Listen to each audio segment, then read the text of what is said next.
Okay. Good morning. It's Nikki Phoenix here, and I'm going to introduce myself properly today because I have a special guest, which is I'm very honored to host my special guest. My name's Nikki Phoenix, and my life purpose is spiritual healing. My I am identity is I am life, and my mission is to bring healing, emotional intelligence healing into the spiritual arena in churches, in people's lives, so that we may live in spiritual freedom. I think we all understand that we're all carrying a lot of emotional baggage. And yesterday I did a very emotional upload about Humpty Dumpty. And it was really triggered by a particular person, but it really is about all of us. And what am I selling? I'm hard selling emotional healing as a pathway, as the pathway to spiritual freedom, to have that elevated, incredible experience of life in communion with our Creator. So I have a special guest today to share with us his journey, and his name's Lance, and he is off camera, and he's going to share with us what he's been going through in his life, and he's kindly being vulnerable about his life today as an extraordinary stepping out of the box, and being brave, and knowing that we can't just keep these things inside our own lives, because when we share it with others, we help others. So I know in his heart that he is doing this as an act of service. So good morning, Lance, my darling. Babes, how are you? I'm good. Thank you for sharing this morning. And just remember, it's just you and me, and one other special person listening in. So thank you so much for doing this. Can you share with me and with this other person who is sharing with us right now, what's been happening with you recently, and why do you want to share? Well, first and foremost, thank you for having me on your YouTube channel, which I do follow, by the way. Yes. Yeah, we spoke before this interview, and I said I was just going to get straight into it and really not hold any punches. Yeah. So,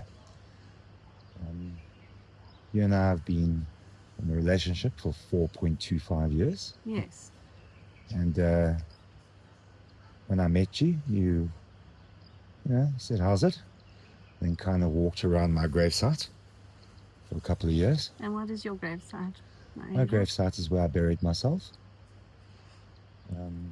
You buried yourself. Yeah, I've been told. That's any of the trauma that I've had in my life. I've been told to bury it. I've also buried it on my own because it's kind of shameful. I don't want that stuff above ground. Right. So you bury it. So you come from a past where you have been told specifically by certain people, and also to bury any issues or any hurts or pains that you experienced, right? Where you felt it damaged you, Yes. right? These are fundamental events in your life, and in your early life, in your early childhood, right? Right. And you were taught to bury, and as you say, then coupled with your shame, which then puts you in your grave, your self-grave, right? Yes. Okay. Just to draw the picture for the listener, yeah? Right. So,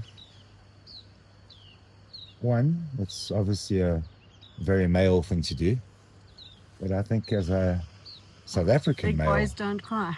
well, as a South African male, we are especially good at putting that stuff down. Yeah, we don't face it. So my Can you real, elaborate a bit more on the not facing it part? Just where this all comes from. Is it in the culture? How do men interact about it? Do they ignore these things? men don't interact about these things, No. especially what I'm talking about, and we both know where this is going. So I mean, Yes. if we get straight into it. Yeah. I mean, we're talking about being molested by a family member Right. at a young Sexually age. molested. Yes. Yes. And At the age of? 10. Right. And what that did to me. Yeah. And how nearly 46 years later, I just couldn't bear it anymore. I was too deep underground. What did it do to you? It has quietened me to the point where I didn't stand up for myself. It has stunted my relationships.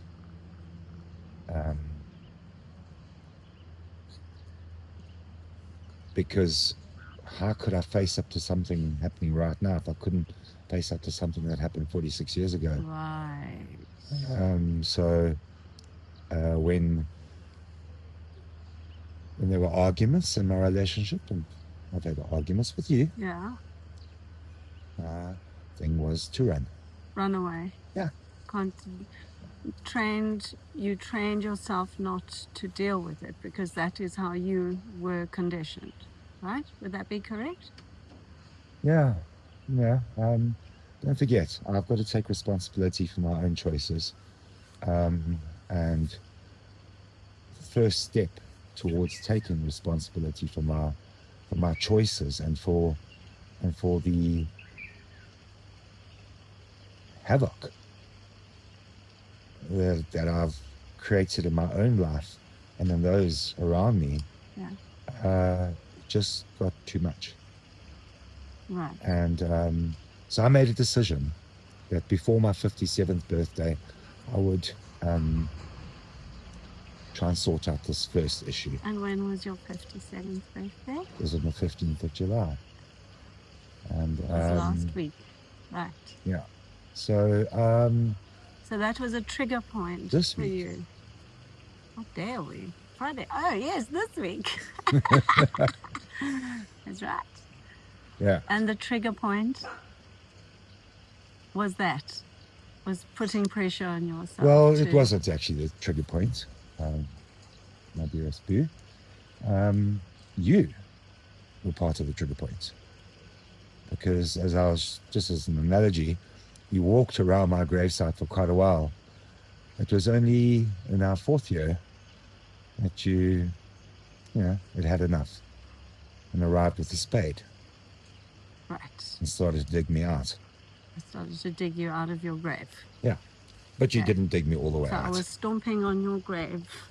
Yeah, you were dancing. For 4 years. For 4 years. Dancing? No, I don't think so. I think it might have been. Yeah, I was going, what's underneath here? Yeah. But that's really the truth of it. As I said, I'm just going to be honest with you. Yeah. Initially, when we used to have these conversations, well, I really thought you were out there somewhere. I mean, but I was intrigued. You thought I was out there? Yeah. Can you elaborate on that? Well, I kind of go Pink Floyd on this one. Is there anybody out there? Ooh. Yeah. Okay. So, I was in outer space. Well, Yes, I've been loyal to my mission, even with my lover. Yes. So it took a long time Healing. for me to see. Yeah.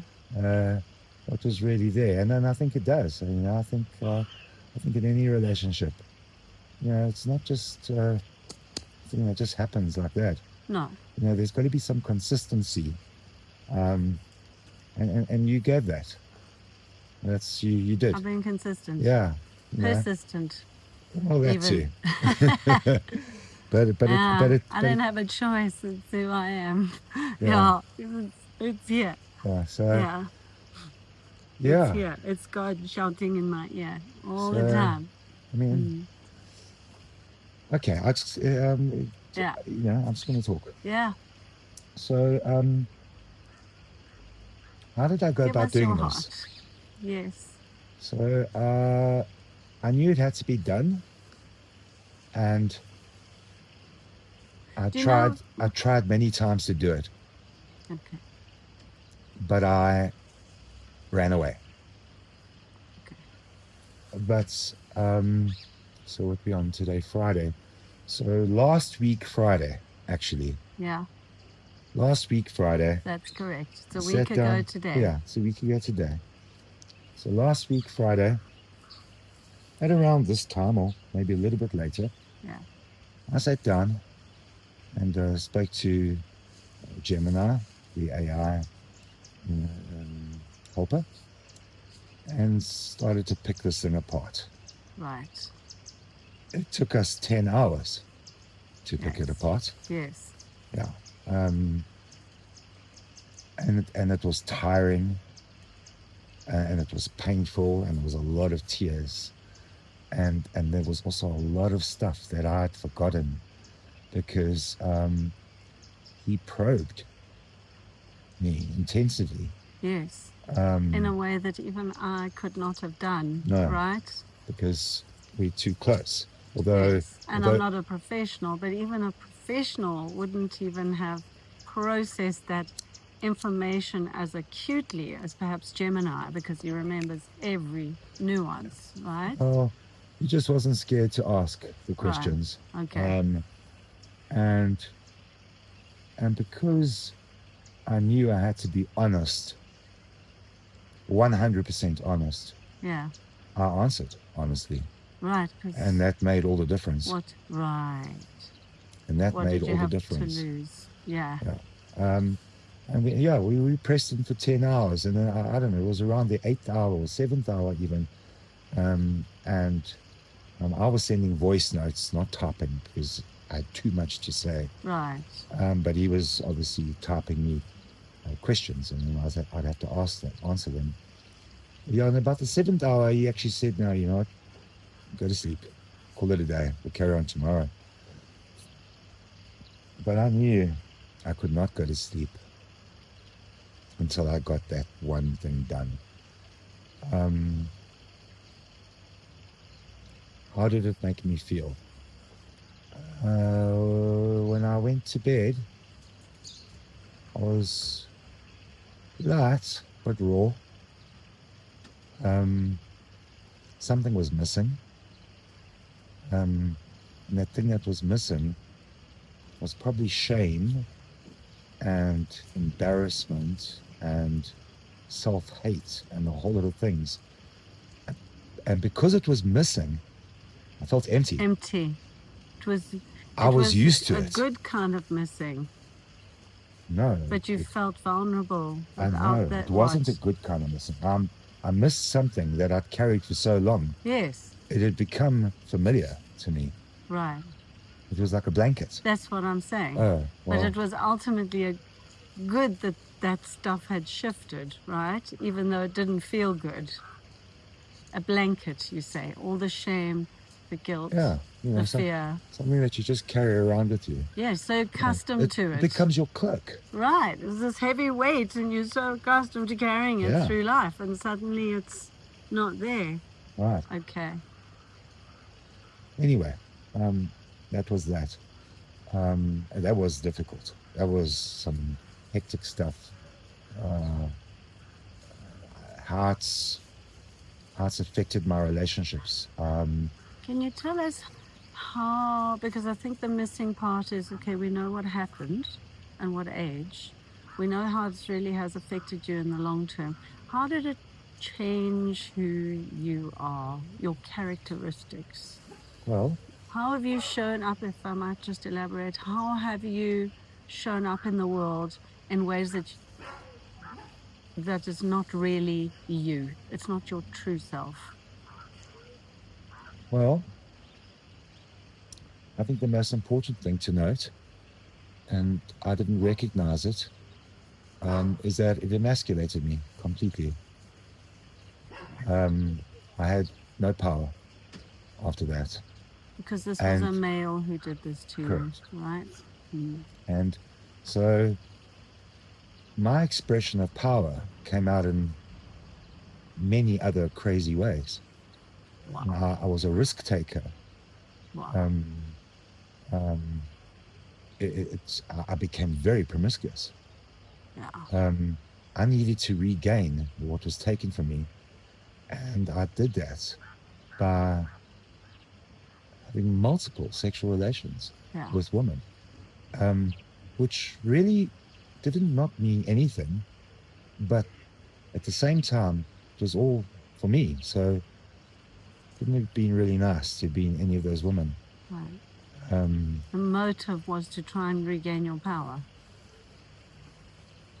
right? I don't know. I'm not a psychologist that's either. what you were saying. That's what you were saying. Yeah. Well, sorry, this is a little bit uncomfortable. But yeah, I just, you know, you can call me back and have another interview with me again sometime. Okay. All I'm saying is, it took a lot, but once I got going, was that where I refused to bury it anymore. Yeah. Because I think I said to you once before, where do you bury something? Right. You bury it on your own property. You don't go and bury your shame on someone else's property where they might Yes. find it. Yes. You bury it on your property.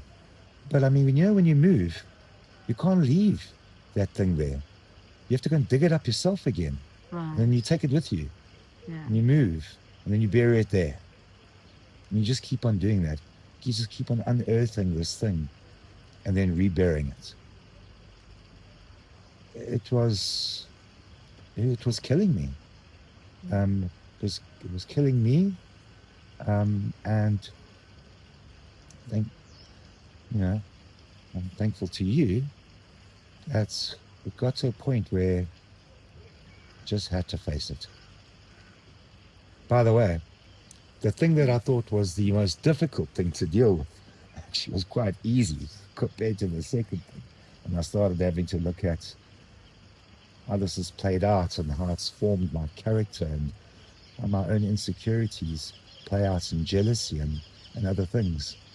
You know, how it really affects my relationships adversely, you know, and how,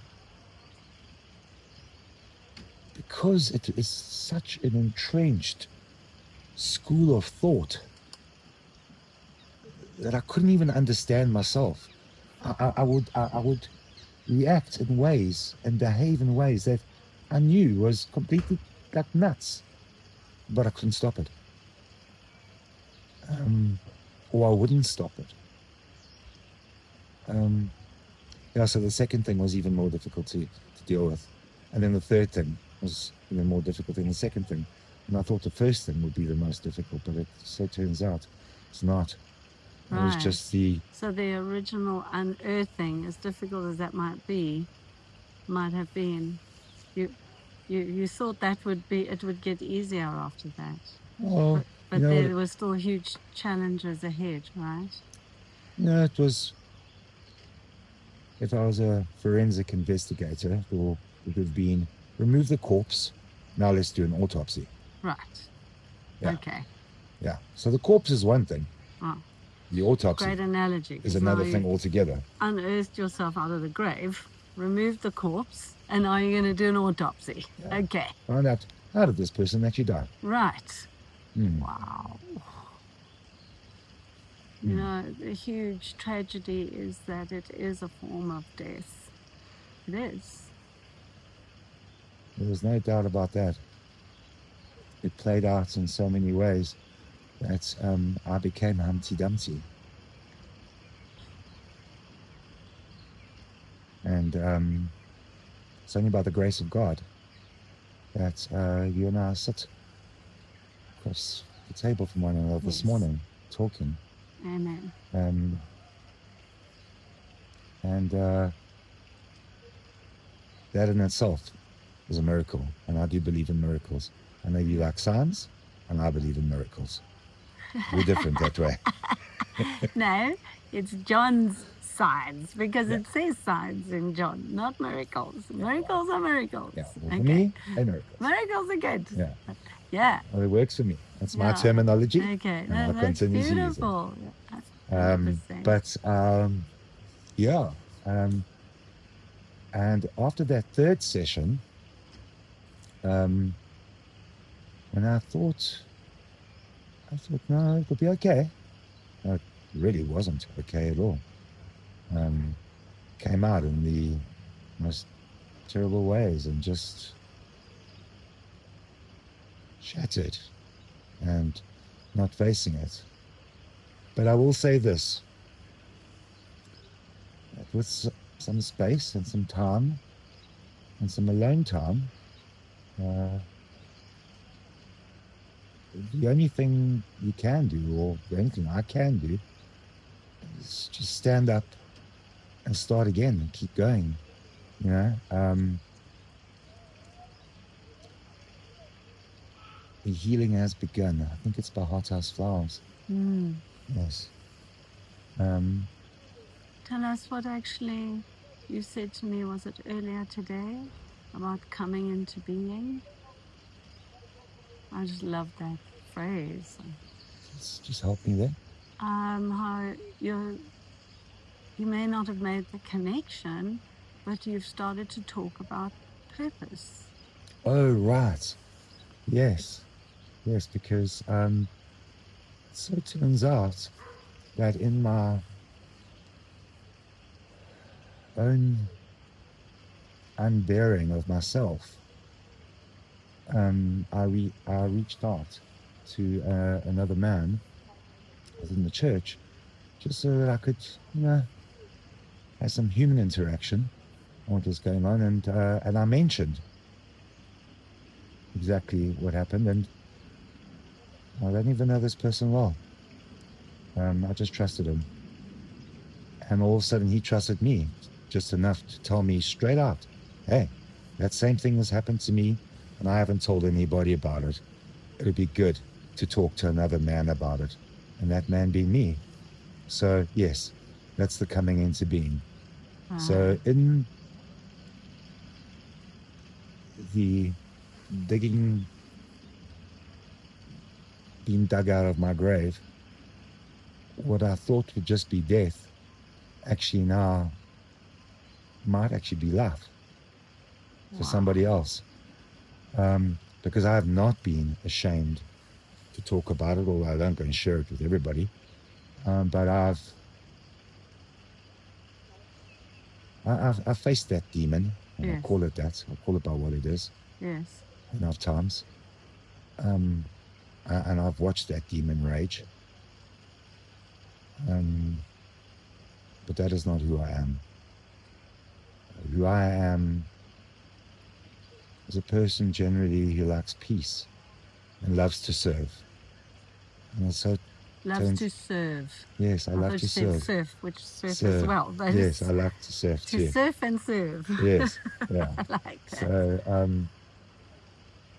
So, yeah, that was quite exciting for me this morning, knowing that, hey, somebody actually says they want to unpack this thing with me. Yeah. And so you're being vulnerable with him and reaching out to him precipitated you in serving him too. Yeah. So that's already a feedback, right? Yeah, a positive one. Sense of purpose. Yes. Yes. A coming into being. Coming into being. Oh, that is the most awesome way to. That came out of you so naturally, and I think that's such an amazing way to I've been looking for another word for purpose, because everybody uses this word purpose, and that's what it feels like when you come into your purpose, coming into being. It's like really, I suppose, like the Holy Spirit coming into you, the spirit of life. I spoke to you about um, just a little sentence. It's actually used in AA, and I really like it. And it talks of how it was, what happened, and how it is now. Yes. Yeah. What it was like, What it was like, what happened, what actually happened, and what is it's like it like now. now. Yes. Yeah. And so I can't tell you exactly, but it's got better. Already. Yeah, it's got better. And actually, you were the one who recognized it, because I did that work last week, Friday, for 10 hours. Jeeps, I can't believe I did that, by the way. And then we went for an awesome cycle on the Saturday morning. And then we went and had a shared lunch together, which was absolutely amazing. And I took that photograph of you. I snapped just an instant moment. I just went, I don't know, it was like the perfect moment I got, because you're very elusive. You're like the Scarlet Pimpernel when it comes to the camera. I just have to go. But and that photo of I didn't you recognize myself in that photograph. Blissful. Yeah. That was not me. I know what I look like. And that was not me in that photograph. It's beautiful. And that, for me, when I saw it, I knew the healing has begun. Wow. I don't know if that's Van Morrison, We're going to have to use remember. that. The healing has begun. But yeah, so that's where I'm at. But I think it's true, if I just might say so, that the camera, the way ancient cultures used to not want to have their, traditional cultures don't want to have their photograph taken. I did some research on this the other day, because they believed that it stole your soul. Well, it's true. The camera does capture your soul. Definitely the does. way we respond to the camera is exactly the spirit that we're in at any given moment. If you're open and embracing of life, you'll be open and embracing in the camera. And if you're not, and you're dark and heavy, that photograph captured your pure innocence. May I just say something to you? What? You might like this, actually. Okay. It was probably the first photo I've actually seen when my eyes were open. Very true. Yeah. Because you always got your eyes closed. You like photobomb with your eyes. Yes. Yeah. Yeah. Or it's this. It's moving away from the camera. Oh, there's a camera. I better run away. I'm going to leave you to finish. Okay. But if I can just say this to anybody out there that knows me, and there will be some that will recognize my voice and know who I am. If I can do this, anybody can. And that is the truth. If I can make one step in the right direction, I can assure you, anybody can. And if you're looking for somebody to come digging around your home, she's sitting right opposite you right now. She's very, very good at it. So be careful. Yeah. And can you tell me, just before you go, why you think this is important, even in the context of the world and other people, on a community basis and on an individual basis? Well, individually, I've been robbed of half of my life already. Should I live to 100? Yeah. Or more. I just had enough of having to watch my perimeter the whole time to make sure I wasn't going to be robbed again. So you've been I don't living know if on that makes high sense. defense, I've been living on high alert my high whole alert life. your whole life. Yeah. And can you share you've the symptoms that you've had to deal with on a daily basis? Anxiety?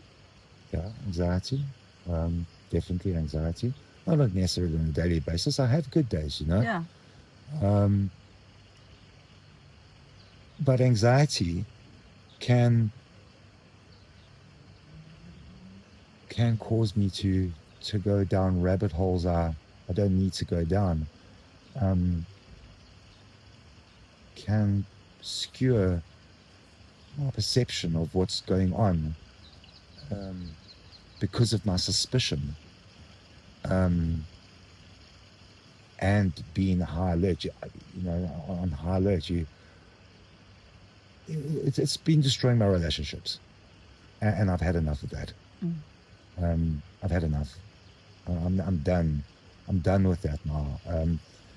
This is my 57th year, and I have hopes and dreams that I'd like to see fulfilled. And I have a woman that I love, which is you. And I owe it not only to myself, but I owe it to you.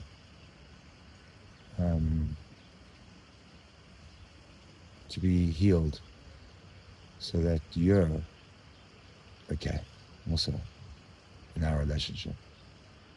And that's what it means to me.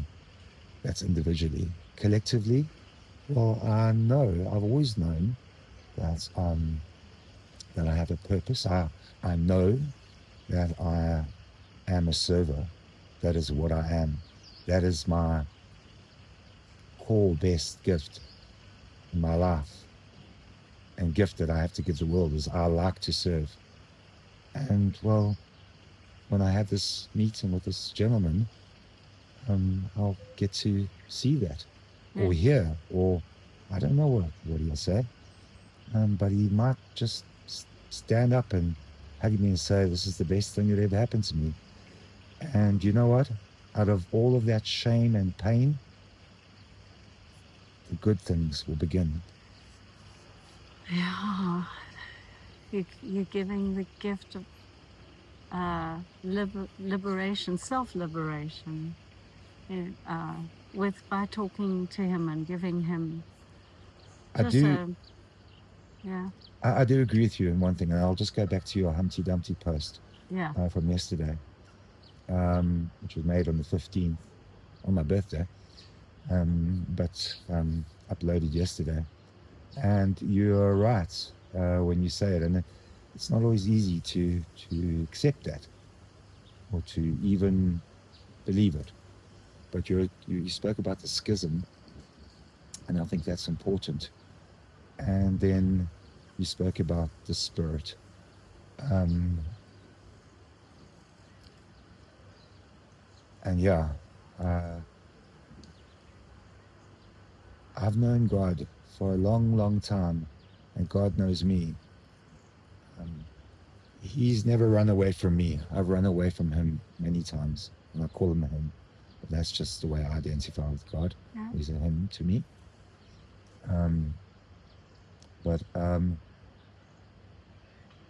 Yeah, that's where it starts, and that's where it starts to get difficult, because that's not light work. That's heavy lifting. And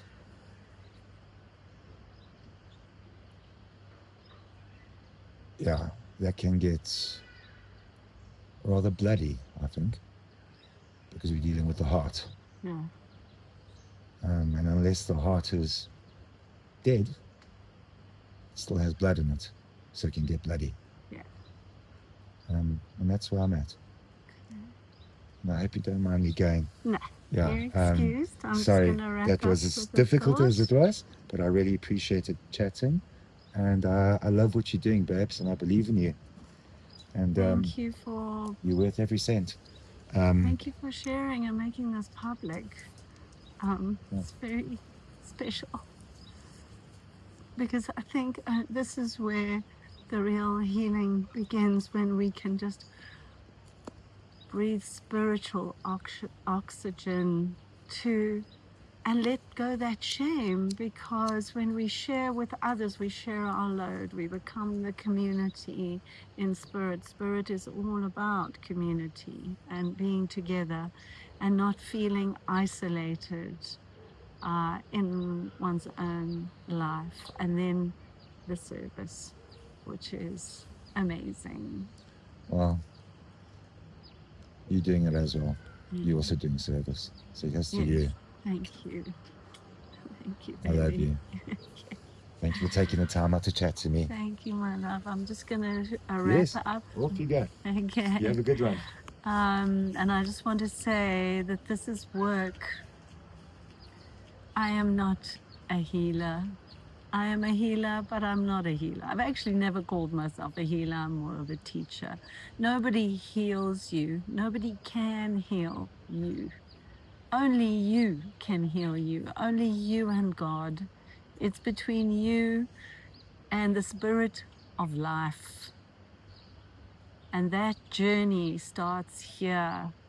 I am just an ignition point. I am just preaching the gospel of healing. That's all I'm doing. I will stand there. I will hold you. I will do, as Lance said, I have done to him. And that's what this work is all about, is I will start digging that grave. I'm getting out with my big spade and I'm digging that grave, because the world is a mass grave, a mass spiritual grave right now, and we all need to dig ourselves out. But I'll keep knocking on that door and digging on that ground. And if you find this a home for you, that you feel safe, please pop me a message in the messages, and we can work together. I have a framework. I've put Lance through a framework of healing, but he does it. He's done the work on his own. I'm just holding space, affirming, and I know the steps in the journey. And I'm able to do that because I've been doing this for 32 years. So bless you for listening. And I thank Lance from the bottom of my heart for being brave enough to share.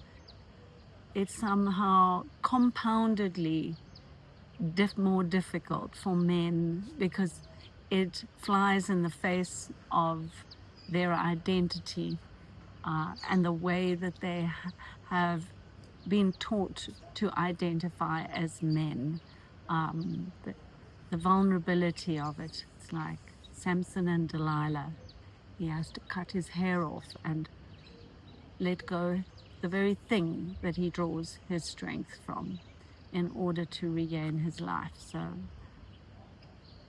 big respect and love for Lance today. Thank you, my baby, because I know you will watch this too. This is very special, and I cannot wait for us to flourish in this space where we can use our own lives to serve others and to support them in their own healing journey with our awesome framework and everything that we've learned. God bless. Love you. Have a beautiful day.